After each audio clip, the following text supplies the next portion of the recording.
Of course, So, you have can I plenty of start? Mhm. you have plenty of time. Don't be in a rush. You have plenty of time. Just take your time. Okay.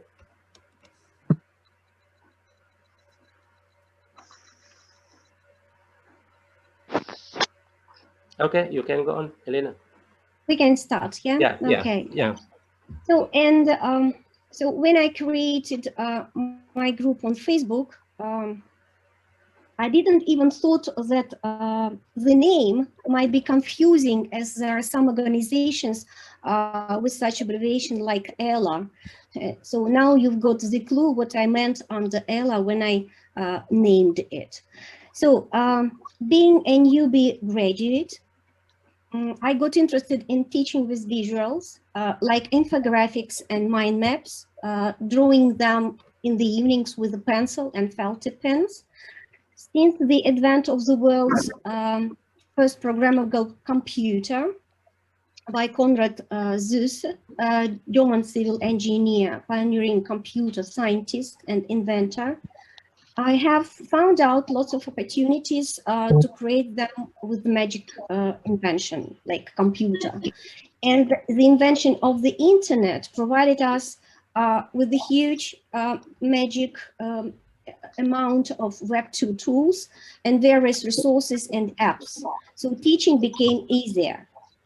I would agree here with Jennifer Davis Bowman that we teachers sometimes may be too lax in monitoring how students um, interpret or create visual aid. So as a result, they oversimplify the content or make a strenuous effort connecting the visual with the course content. You may read the article if you wish. So the links are provided. So if you want to get some more ideas. So I have found out some strategies that might help you as an educator who relies on visuals in the classroom. So the first strategy, so visuals cannot stand on their own. It is important to help students explore why they select their visual and what is non-essential and key characteristics. For example, this image is stronger representation of the concept because, or you may say, this image makes me think about from our lesson, which is important because. So the second strategy, so we can promote a conversation about how visual helps in processing the course content. For example, ask students to share how the visual reinforces or challenges, so what they previously learned about relevant vocabulary terms. So to increase students' processing opportunities, you may use think aloud to get students talking about what makes a visual useful versus the qualities that seem less important to understanding the theme or central message of the graphic or its connection to other content. So a teacher think aloud is an effective technique to model how to use comprehension strategies before, during, and after reading.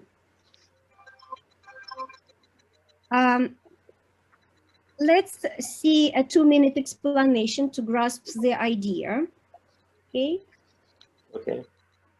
Several examples of how teachers can use think alouds to point out connections between prior experiences and stories, and relationships between a story and a larger concept are provided in this. So it's a 2-minute video. I like to teach comprehension strategies by using think alouds. Think alouds are when the teacher reads a text and draws attention to things that are going on in my mind. And things that I like to focus on are before reading strategies. So I have them posted in the classroom. So I have 2 posters that are focusing on before reading strategies. I have during reading strategies, and I have after reading strategies. And I'll introduce a text like this, which was one that we looked at the beginning of the year from our biography unit. And it's the story about Iqbal Masih, who is a child laborer from Pakistan. I'll ask the children, what's the purpose of reading the text? The purpose of reading the text is that it's part of our biography unit. Can you think about when we know that this is a biography? Well, it's going to probably be in chronological order, and something really important probably happened to this person, or this person did something really important, and that's why there's a biography about them. So the text form helps us. This helps us. Text features are really important, and I'm really surprised sometimes that kids don't pay attention to them. So I try really, as much as I can, to draw their attention to it. So the title itself, The Story of Iqbal Masih, you know, it's going to be his story. It's going to be his life story. And there are aspects of text and important features that are really going to help you understand what's going on in the story. So pay attention to them. It's also a good strategy to pull up previous knowledge. So is there another story that we've covered? Is there something that you know about child labor around the world that's really going to help you understand this story?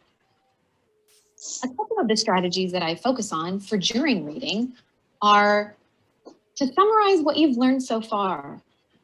I also like to talk to the kids about things that aren't answered in the text yet that they might be wondering about. And in order to ensure that they're understanding, get them to retell, or I retell, or summarize what's gone on. And if I don't understand what's gone on, or something's a little bit confusing, they have to go back and reread it, because that's a really good strategy for understanding. If they come across a word that they don't know, it's something that they can't just go past it. They have to try some strategies. So one of the strategies that I encourage them to use is to see if the word has a root. If it has a root and they know what the root means, think about a prefix or a suffix and how does that affect the meaning of the root. Think about the context. Maybe that can help you. If not, go to the dictionary, figure it out. Another during reading strategy is to evaluate and ask questions about the story. And finally, when you get to the end of the story, it's really important to get the child to reflect upon what they have learned from the story. So to summarize it in their own words, and then I know that they've understood the story, and I can articulate, when I do a think aloud, I can articulate all of these for them so they see it modeled. And that's very helpful for the students. Mm-hmm. So for more information, you can check using the link. Mm-hmm. Okay. So the next strategy, you might also find it useful to push students to think deeper in order to access information from memory. The students need to put the visual away and break down the concepts represented in the visual, relying solely on their memory. So it is important to discuss any discrepancies between what the students recall and what is actually present in the image. So this is an excellent opportunity to explore misconceptions about the concept, original idea, at hand. So the next strategy, so I believe involving students in the design of visual aids is essential to foster buy-in and learning ownership. But initially, students may hesitate to create their own visuals and take on the designer role. So you may establish design parameters for them. For example, limit their format options by specifying the type of graphic organizer or chart they can use, and provide time to discuss what kinds of visuals would potentially work best based on the content at hand. And you can also assign a specified number of concepts based on the content reviewed that students are required to represent with their visual. For students who are still creating a visual on their own, educator Matt Miller explains the value of maintaining a library of icons related to the topic, of course. So such a library allows students to focus on making meaning from the course material instead of becoming frustrated with the design work. For more information, read in this article, okay, if you are interested. The next point, in addition to parameters, you may offer models So make a point of asking students if it is okay to share their visual with peers, and let them know why you wish to share their work. And teacher models are priceless. Dr. Deidre Gamel, a high school teacher in Mississippi, she makes a habit of including images in her notes in order to provide students to follow. For more information, you can check your article. Sorry, my cat is becoming jealous when I'm talking. Doodling while I listen helps me focus. In fact, I find it difficult to focus on audible information if my hands aren't engaged with the pen or paper. But I'd never given serious thought to the educational benefits of doodling until I read the article where she says about Sunny Brown TED Talk Doodlers Unite. She makes a strong case for the benefit and legitimacy of doodling, citing evidence-based as well as anecdotal research. So let's have a look some passage.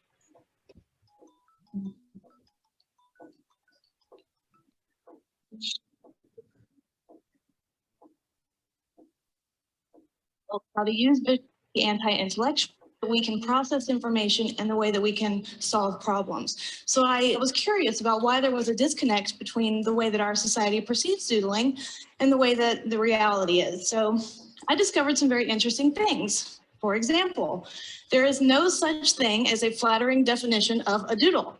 In the 17th century, a doodle was a simpleton or a fool, as in Yankee Doodle. In the 18th century, it became a verb and it meant to swindle or ridicule or to make fun of someone. In the 19th century, it was a corrupt politician. And today we have what is perhaps our most offensive definition, at least to me, which is the following.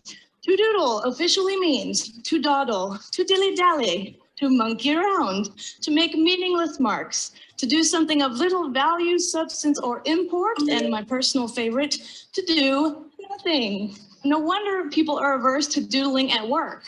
Doing nothing at work is akin to masturbating at work. It's totally inappropriate. Unfortunately, I've heard horror stories from people whose teachers scolded them, of course, for doodling in classrooms, and they have bosses who scold them for doodling in the boardroom. There is a powerful cultural norm against doodling in settings in which we are supposed to learn something. And unfortunately, the press tends to reinforce this norm when they're reporting on a doodling scene, you know, of an important person at a confirmation hearing and the like. They typically use words like discovered or caught or found out, as if there's some sort of criminal act being committed. And additionally, there is a psychological aversion to doodling. Thank you, Freud. In the 1930s, Freud told us all that you could analyze people's psyches based on their doodles. This is not accurate, but it did happen to Tony Blair at the Davos Forum in 2005, when his doodles were, of course, discovered. And he was labeled the following things. Now, it turned out to be Bill Gates's doodle. And Bill, if you're here, nobody thinks you're megalomaniacal. But that does contribute, right, to people not wanting to share their doodles. And here is the real deal. Here's what I believe. I think that our culture is so intensely focused on verbal information that we're almost blinded to the value of doodling. And I'm not comfortable with that. And so because of that belief that I think needs to be burst, I'm here to send us all hurtling back to the truth. And here's the truth. Doodling is an incredibly powerful tool, and it is a tool that we need to remember and to relearn.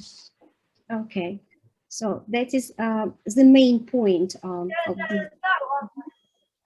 Okay, so intrigued, I quickly immersed myself in the topic.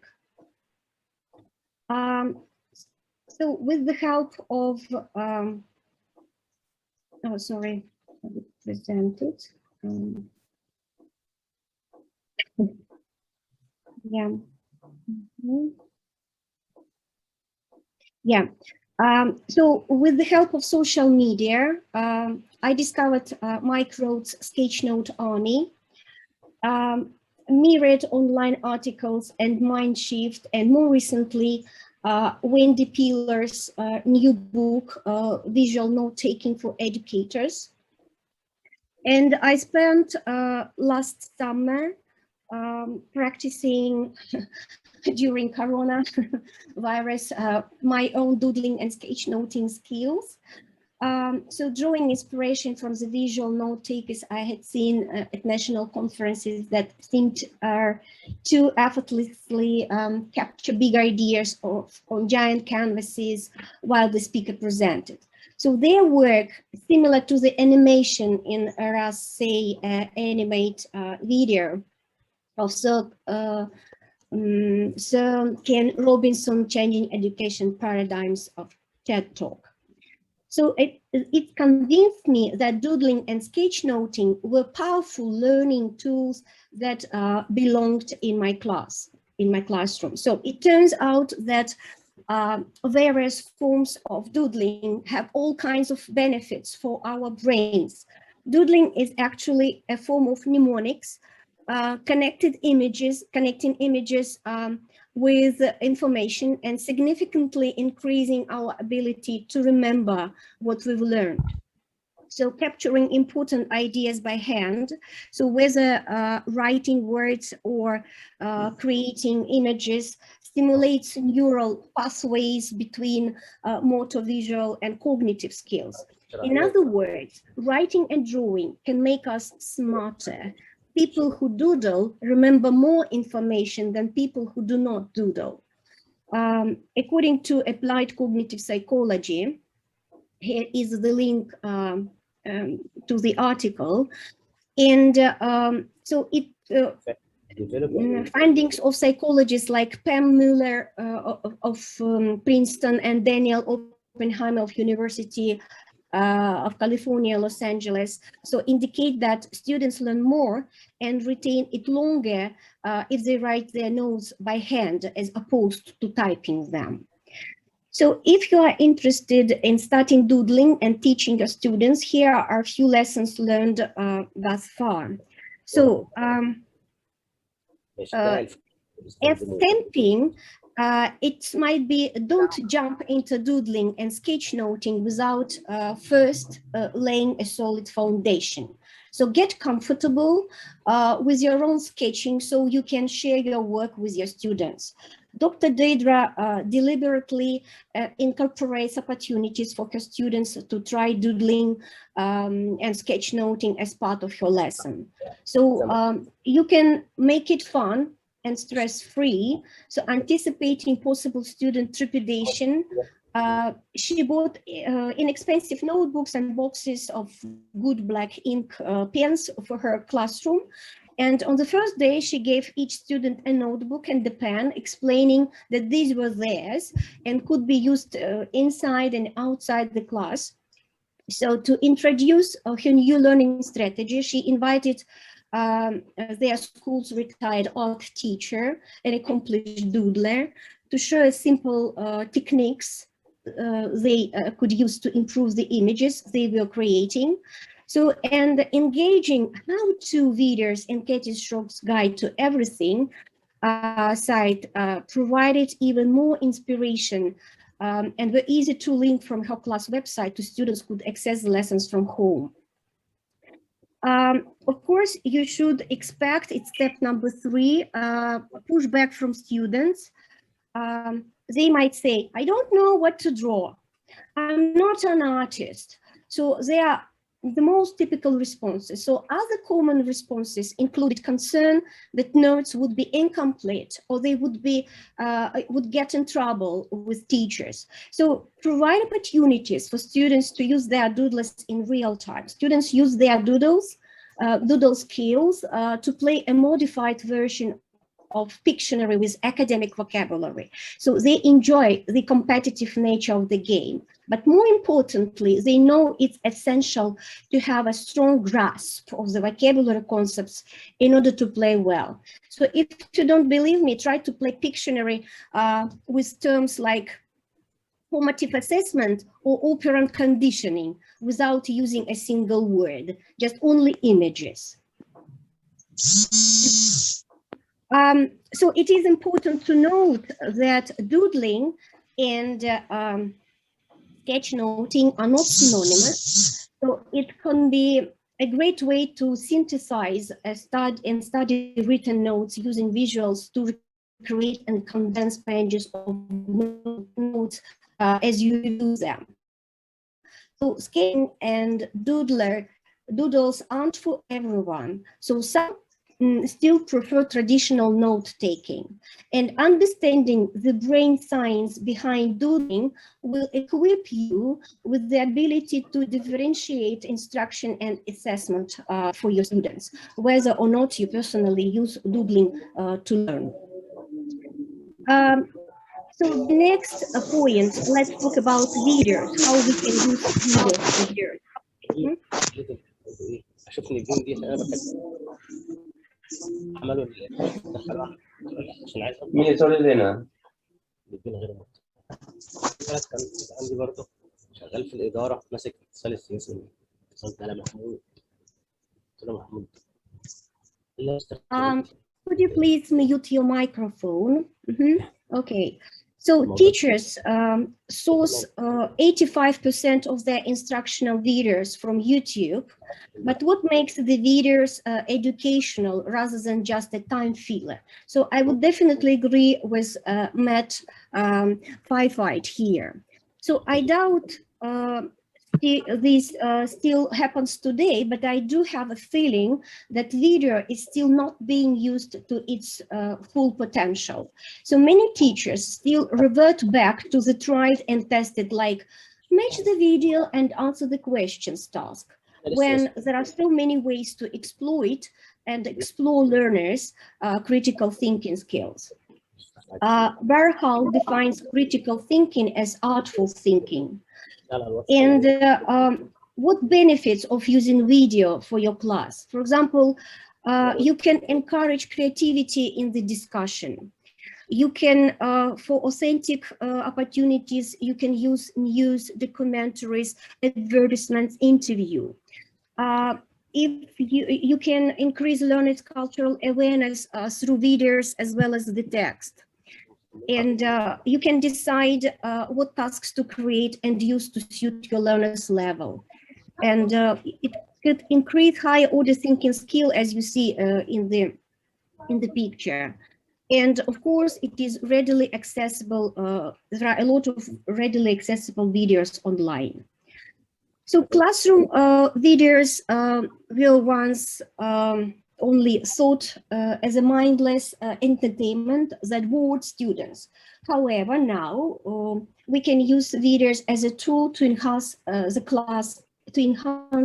class discussion and make whatever you are teaching and much more accessible to your diverse body of learners. And it would be a shame to ignore it. So the first step, so a video should never replace the teacher. Instead, it should offer additional examples that might make things clearer for some students. To prepare, I watch the classroom videos. I plan to use and practice what my points will be, whether it is a feature-length documentary that I've broken into small chunks or a quick video clip or trailer I found online. It's another tool that will engage my students and widen the application on the points made when used in coordination with the lesson. As for the second step, I would agree with Otis Kriegel. He says that we need to emphasize a point with video.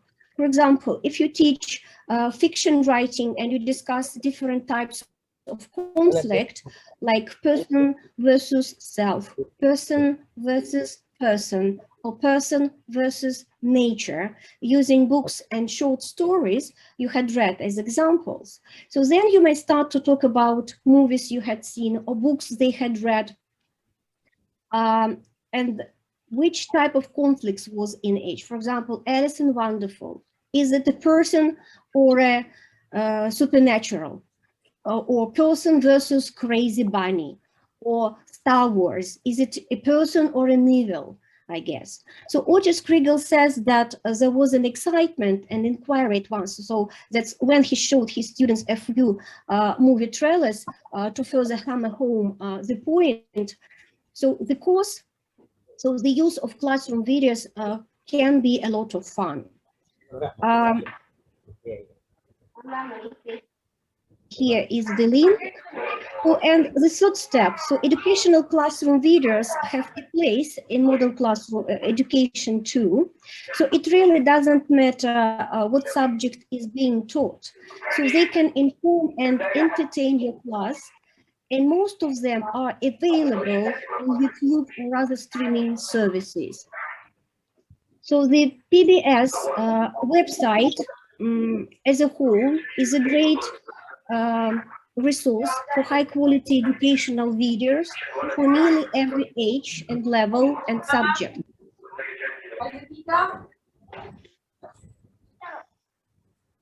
I've never met a student who didn't love learning science from Prague Brothers or maths from the old squad.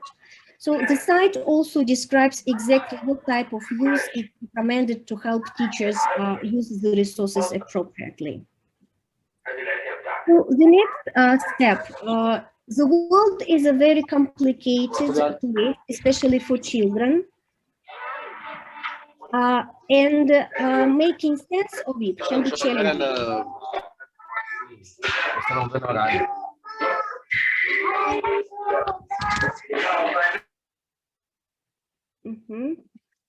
So you can use videos from different news sites to help students understand current events and other social topics. Videos can answer and expand on questions. So I have also used videos as home task.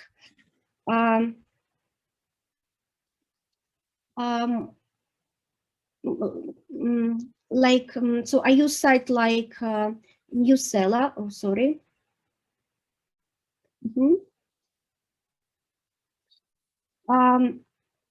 To help my students find appropriate articles about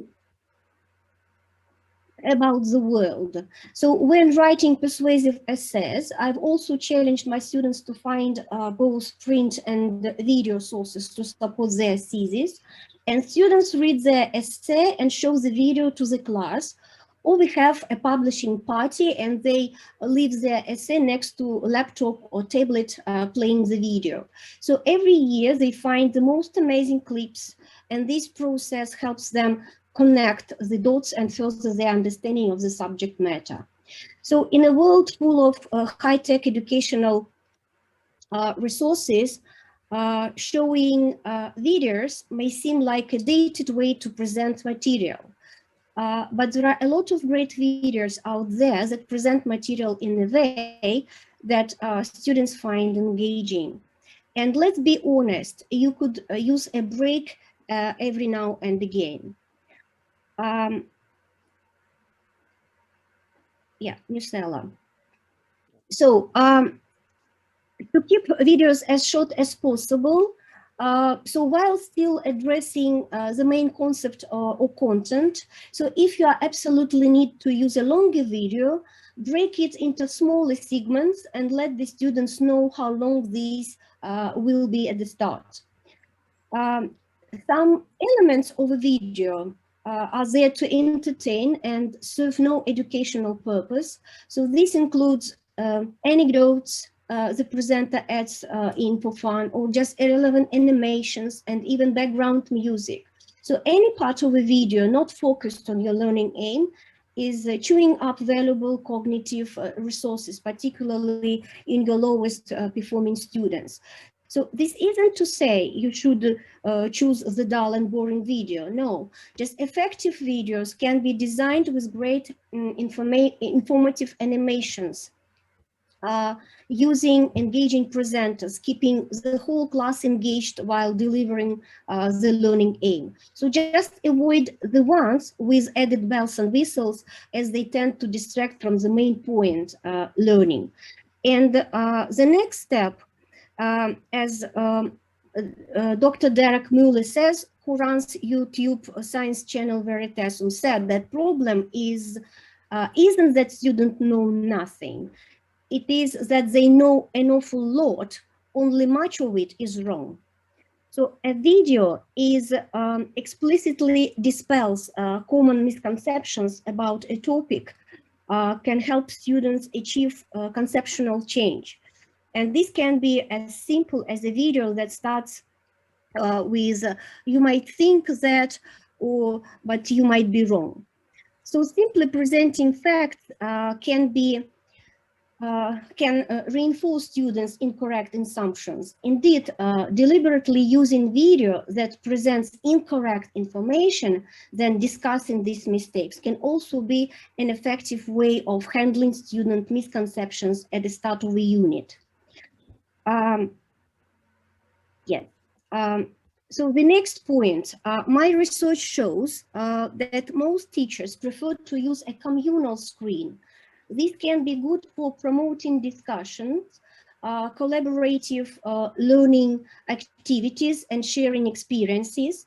However, if students are watching an educational video for information and you think the video is good at explaining things without your input, so consider allowing them to watch it on their own screen.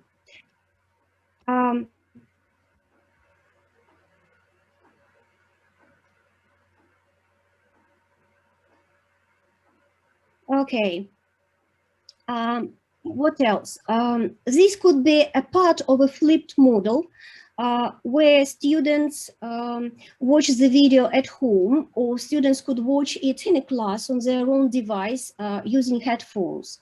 So each student can watch the video at their own pace, pausing it when needed, or scrubbing forwards or backwards to the parts they need to hear again. So this way, they can manage the flow of information, so they can take notes or complete activities without missing content. So it also frees you to interact with students one-to-one. So the next step, so with the rise of YouTube and the move to shorter content, videos can become part of powerful learning sequences. So integrating learning activities before, during, or after watching educational videos leads to greater learning outcomes. Let's have a look at the example. So activities also help correct the overconfidence some students feel about how much they have actually learned from passively watching a video and fulfilling the tasks in interactive mode.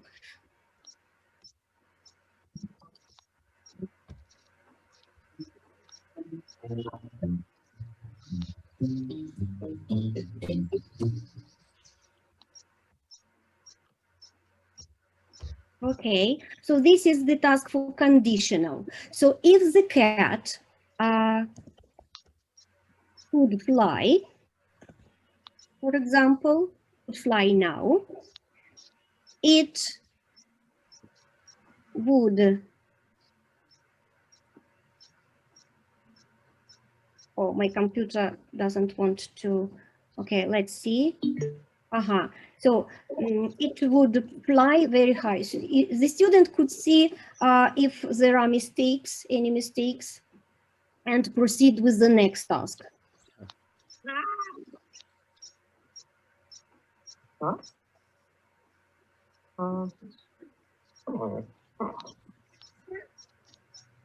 For example, if the bird hadn't hit the cat, then it wouldn't have a lot of problems. Yeah. Okay. Or some platforms allow for pop-up questions like at Puzzle throughout the video. However, focused discussion, drawing the content of the video, and even old-fashioned quizzes have all been shown to improve learning. And the next step, so the search bar in YouTube works just like Google, and you can use the minus sign, phrase searching, and other Boolean terms. Once you search, you can also filter by length, license, and other options. So YouTube is a treasure trove of riches when used correctly. Of course, all of these guidelines require teachers to put just as much effort into planning with videos as they do when they plan using the other resources.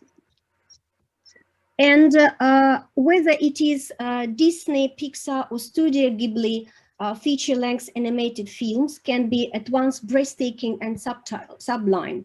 However, I would definitely agree with Alex Morris. This is a subgenre like animated shorts, which needs attention, as many may still be unaware of their charms. So to correct this, here's a list of 40 wonderful animated short videos, films to send you just to a new realm of creative discovery. You may use the link and find some more information. Okay, so 2 minutes are left. So let's have a look what you can give your students.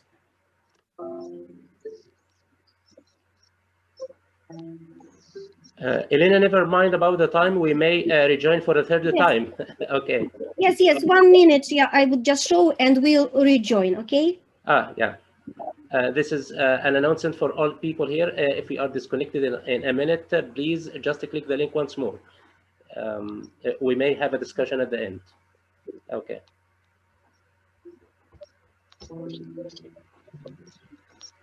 Okay. So let's let's come again. Yes. Yeah. Let's. Okay. Just stop sharing, and we may have a question. We only have 2 minutes. Okay. We may have a question in these 2 minutes time, and then we are going to rejoin once more. I think people here are enjoying our session today, so I think they will rejoin for a third time. And I guess that you have become a popular presenter here, and thank you so much. Wait for a coming webinar once more. I'm trying to do my best. You're doing, dear. Okay. If anybody would like to ask a question in these 2 minutes time, please raise your hand or go ahead before we rejoin for a third time. Do you have any questions or queries, maybe a notion or an idea that you would like to share with us? So is my accent awful? It's very, I've been checking the chat box now, and there has been a discourse between 2 of our attendees today, and they were asking about your nationality. When they have known that you are a Belarus, they were so surprised that you have such a fluent native-like accent. So very nice what you're